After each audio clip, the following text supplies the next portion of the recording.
Good morning, children. Welcome back to your English classes. I hope you all are fine and keeping good. Today we begin with the 8th chapter from your Honeycomb textbook, Fire, Friend and Foe. So all of you open page number 114. All are ready, dear children? Okay. So in this chapter, we learn about fire. Fire is called as a friend and also as foe. Now what do you mean by foe? Foe means an enemy, Shatru. So why do we call here fire as a friend and foe? So why do we call it? Now before we begin, before we know why do we call fire as a friend and enemy, first of all let me ask you, what do you mean by fire? Fire is the result of chemical reaction. When the air combines with carbon and hydrogen in a fuel, what happens? A chemical reaction takes place. Energy in the form of heat and light is released in this process, and this is what we call fire. You have already learned this in your previous classes, what is fire and how is fire, what is the result. Okay. Now, what are the things needed to make fire? We need mainly a fuel like coal, wood, leaf or paper like thing and oxygen to originate fire. So, we require these things to make fire. Now, why do we call fire as a friend? Here, I am only giving you a short introduction about this chapter, what this chapter is all about. Why do we call fire as a friend? Because fire is used to cook food, keeping a house warm in winter and also in critical situations. It is used to save our life from the wild animals. So even in the forest or all, if you burn fire, what happens? The animals also don't come near us to attack. So these are the things for which fire is used and it's said to be as fire as a friend. Now fire as a foe. Now why do we say fire as an enemy? We all are aware of the destruction caused by the fire. Like it burns all the precious properties of human. Like if your house gets fire, what happens? Your house is damaged. Your house is completely destroyed. And if the fire takes place in the forest, what happens? The trees are changed, converted into ashes. And if it catches human, you can burn, your body gets fully burnt, isn't it? Then nothing is remained. Your body turns into ashes. So that is the reason fire is also called as an enemy. So now you got it why fire is also known as friend and as an enemy? Okay. Now how to cut off fire? Now if fire takes place, now how you have to blow off this fire? Take out the fuel content of the fire. Cut the supply of oxygen. Try to lower the temperature. If the temperature can be brought down, the flash point, the fuel stops burning. So this is how you can cut off the fire. Now sometimes what happens? Water is sprayed on a fire to put it out. But in some cases, fires cannot be put out with water. Why? Because if the fire is caused by electricity, if you only spray water, the fire cannot be put out. And even if the fire is caused by oil or petrol, the fire cannot be put out only with water. Is that clear? Then we have the firefighters. So who are the firefighters? They have many skills. They know the ways to prevent the fire and how to help others when there is a fire. So at the time of fire, what these people do, these firefighters are like the Messiah because they save the person which we can't do. But these fire person, they risk their lives and save us from the fire. Now, the discovery of fire and its uses helped the early man to cope up with the nature better and it gradually adopt a settled mode of life. Fire is indeed a threat once it gets out of control. So it's very dangerous once it is out of control. Is that clear? So in this chapter you will find how the fire is a friend and also as an enemy. So now let's read from the textbook. So are you all ready, children? Okay. Before we begin, let me ask you a few questions. Fire is both useful and dangerous, isn't it? What is fire? I explained you in the introduction. How did we discover it and how do we control it? So these answers I explained you in that presentation. Moving on to next, fire, friend and foe. The early man didn't know what fire was, but he must have seen the damage it could cause. So the early man, they didn't knew what fire exactly was, but obviously they knew that the damage, that means the destruction that it caused. He must have watched lightning and volcanoes long before he began to use fire himself. So before the early man started using fire, he must have watched the lightning and volcanoes that erupted. Fire was powerful and dangerous and he was frightened.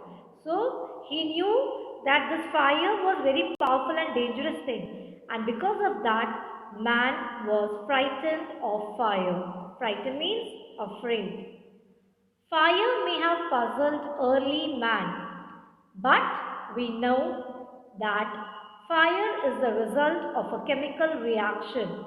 Puzzle means perplexed. Fire may have perplexed early man, but we know that what causes fire? It is the result of a chemical reaction. That is the scientific reason behind it is a result of chemical reaction.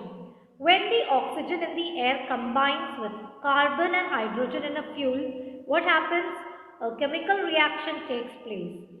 Energy in the form of heat and light is released in this process, and this is what we call fire. This is the definition that what is fire. Is that clear? Now three things are needed to make fire. What are those? Fuel, oxygen and heat. If you want to make fire, these three things are required. Fuel, oxygen and heat. Wood, coal, cooking gas and petrol are some of the examples of fuel. Oxygen, from where do we get oxygen? Oxygen comes from the air. That is why when you blow on smoldering paper, now what do you mean by smoldering?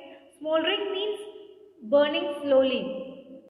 So what happens when you blow on to smoldering paper, it often bursts into flame. So the third thing what you need to make fire is heat. Fuel and oxygen do not make fire by themselves. So fuel and oxygen only doesn't require to make fire by themselves, or else a newspaper or a stick lying in the open would catch a fire on its own. So if you keep fuel and oxygen outside, it doesn't catch fire by themselves. But if you keep a paper or a stick lying in the open, it would catch a fire on its own. To burn a piece of wood, what happens? We heat it before it catches fire. So if you want to make fire, before we heat it, we require to burn it up. So how do we burn?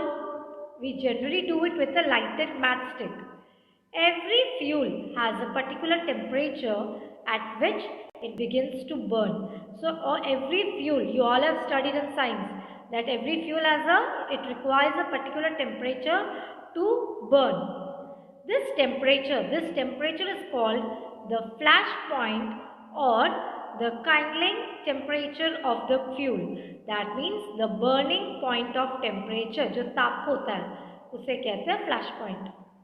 It is sometimes said that fire is a good servant but a bad master. So very rarely we also say this, that fire is a good servant, but also it's a bad master. Why do we say that? It only means that fire is very useful as long as it is kept under control. So it is useful until you keep it under control, and once you lost your control, it is dangerous. For instance, we use it to cook our food, warm our homes in winter, and to generate electricity, produce. But on the other hand, if fire gets out of control, फिर हम उसको control में नहीं कर पाते, then what happens? It can be very dangerous. Each year, thousands of homes and shops are damaged by fire.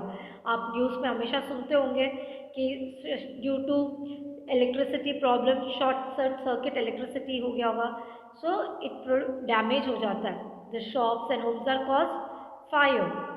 Even vast areas of forest are also destroyed, and hundreds of people and even animals are killed or injured. So once what happens, the fire isn't under control. See, you can cook food, no? When you burn the gas, what happens? You cook food. So it is helpful for us human. And what happens once it is like sometimes the cylinder is having some leakage problem, and if it is getting leakaged, what happens? At once it is out of our control and the house comes under fire, isn't it? So it also plays a role as it threatens. It also proves as a threat to a human. So because of that we say it is a friend as well as an enemy. Just as three things are needed to start a fire, there are three main ways in which a fire can be put out. So as you require three things to need to fire, in the same way there are three main ways in which a fire can be put out. In each one of the three things needed for burning is taken away. So in each thing, the three things of burning is taken away. For example, we can take away the fuel, isn't it? If the fire has no fuel to feed on, no burning can take place. For example, what can you do? If you take the fuel away, if you take the fuel away, the fire has no fuel, so no burning can take place. We often let a fire die out simply by not adding more fuel to it. So if you want to put off the fire, we don't add more fuel to it, so that the fire takes place, isn't it? Now the second way of putting out fire is to prevent oxygen from reaching it. So the second way to put out fire is you have to prevent it from oxygen. No supply of oxygen means no fire. So if there is no oxygen around it, that means the fire cannot burn. Small fires can be put out or smothered with a damp blanket or a sack. That means गीले कपड़े से भी आप उसको बुझा सकते हो. Smothered means suffocated from lack of fire. If you keep it in a closed way, what happens? It doesn't get air. No oxygen is reached. So even the small fires can be put out. This stops oxygen reaching the burning material. So when the oxygen is not reached properly to that burning material, the fire can be automatically put out. Sometimes carbon dioxide is used to extinguish fire, isn't it? Carbon dioxide is used to extinguish. Extinguish means put out. It does not allow oxygen to reach the burning material. So even carbon dioxide, what happens? It does not allow oxygen to reach the burning material. Now, the third way of putting out a fire is to remove the heat. You have to remove the heat. If the temperature can be brought down below the flash point means the burning point of temperature, जो ताप है वो main, अगर वो temperature को हम नीचे ला सकते हैं, the fuel stops burning. You blow on a burning matchstick or a candle to put it out. In doing so, you remove the hot air around the flame, bringing down its temperature below the flash point, and the candle goes out. Is that clear? Sometimes water is sprayed on a fire It absorbs heat from the burning fuel and lowers the temperature. कभी आप ठंडा पानी डाल देते हो तो what happens? वो temperature जो ताप है वो कम हो जाता है. The temperature comes down and it absorbs heat from the burning fuel. The blanket of water also cuts off the supply of oxygen and the fire is extinguished. Fire बुझ जाता है. अगर आप गीले कपड़े या गीले ब्लैंकेट डाल देते हो जो चीज़ जल रही है, automatically at once small fires it gets extinguished. Some fires cannot be put out with water. So these are small fires you can put out. But in some cases, fires cannot be put out only with water. If water is sprayed onto an oil fire, what happens? The oil will float to the top of the water and continue to burn. So in some cases, अगर कुछ तेल पे वो हो जाता है, आग लग जाती है, तो आप जैसे ही पानी डालते हो, what happens? The oil will float to the top of the water and it continues to burn. This can be more dangerous. It can cause more dangerous because water can flow quickly, carrying the burning oil with it and spreading the fire. So it can cause more fire. वो fire और फैल सकता है. Water should also not be used on fires caused on electrical appliances. So in case fire आग लगती है electrical appliances में और आप पानी डालते हो तो वो और खतरनाक और dangerous हो सकता है. The person spraying water might receive an electric shock and be killed. So this brings you more dangerous. Why? Because the person who sprays water on such electrical appliances, जैसे आपके electric appliances में आग लग गई, जैसे जो दी iron box हो या सैंडविच टोस्टर हो, इलेक्ट्रिक का कुछ भी इलेक्ट्रिकल अप्लायंसेस पे आग लगती है. What happens? The person that sprays water, the person may receive an electric shock and it can also cause to death. A carbon dioxide extinguisher is the best thing to fight an electrical fire. So the best thing to put out fire that has been caused in the electrical appliances, the best thing is to use the carbon dioxide extinguisher. Understood, children? We spend millions of rupees each year in fighting fires. So how many? We spend millions of rupees to fight fires, to put out the fire. And we spend more trying to find new ways of preventing fires from happening and getting out of control. So we also, if you open the news channel and all, you find different fires are caused, different ways of caused in forest and some other places.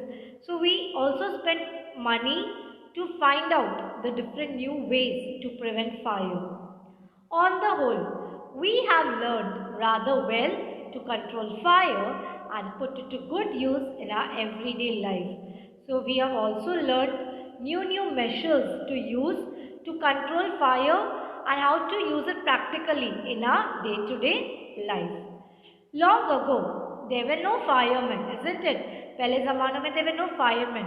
When fire broke out, everybody became a firefighter. People formed human chains. They used to pass buckets of water from a well or a pond to the blaze. In olden days, if you watch the olden movies and all, if there is a fire caught in the house or in a shop, at once what happens? All the villagers, they come out, the people come out, they try to pass buckets, they fill water in the buckets and they pass on one by one and they throw, isn't it? But now, what happens? There are laws about building construction which ensure that space is left between buildings to reduce the fire risk. So now what happens? Now if you have to construct a building, there are certain laws to be implemented. They have to follow certain laws that the building what they construct has to keep a minimum space between each building, that which prevents, so that it reduce the fire risk. Every new building, especially a public place, it must ensure observance of fire prevention norms. Bands of firefighting workers with special equipment, known as fire brigades are there to put out fires. इन लोगों को भी training दिया जाता है. They are very trained people. Now we have at once if a fire, what happens? If it catches fire in any building, at once we call the firefighting ambulance. The firefighters are highly trained people. They have many skills. At once what they do? They cut off the electricity supply, knock down dangerous wall, they spray water and other materials to bring fire under control. They are also trained in the first aid. So see, this picture shows the olden days. And now we have the firefighters. They have the water tank, along with it they bring and they spray it. They are also trained in the first aid. Why? Because they can help people suffering from burns or from the effects of smoke. Some people, if they have some asthma problem, the smoke that also causes very harmful. So some people are also trained to give first aid to such people, those who are caused in that fire. The discovery of fire and its uses helped early man to cope with nature better and gradually adopt a settled mode of life. So the discovery of fire and its uses. The discovery of fire in the starting, in the initial stages, it was very helpful to man. Why? Because it coped up with nature and gradually it adopted a settled mode of life. Fire is still worshipped in many parts of the world. Fire is indeed a friend, but as we know, it can be a dangerous enemy once it gets out of control. So I hope you all have understood this, children, how fire can be useful as a friend and as a enemy. So all of you read the chapter, go through it and write the meanings in your notebook. If you have any doubt, you can ask me when I keep your doubt clearing session. So till then, all of you take care and have a nice day.